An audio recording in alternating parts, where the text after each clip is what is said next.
ko na naman po kasi yung ex ko. Kasi po, ano rin siya, player din siya.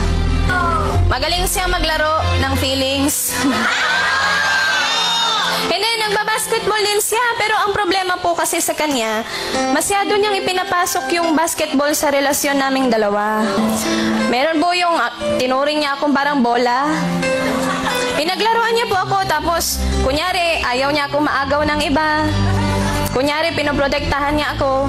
Pero pag nakatira na siya, nung na-shoot na, bigla po siyang lumayo sa akin, tumakbo siya sa palayo. Tumakbo talaga? Diba ganun po yun? Pag na-shoot yun, tatakbo kayo doon sa kabila.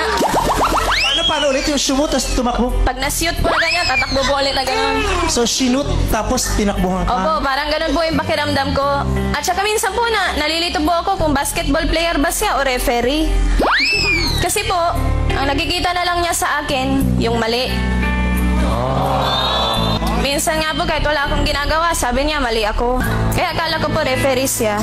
Pero mahirap po maging girlfriend ng isang basketball player. Totoo. Opo, di ba po?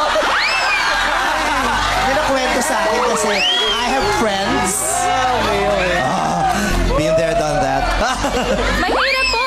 Kasi kapag mag-cheer ka, kapag may game siya na ganyan, hindi ka niya papansinin kasi busy siyang makipaglaro sa iba. At saka magastos din po kasi alam ko ang hilig niyo sapatos. Meron po. May sponsor na siya.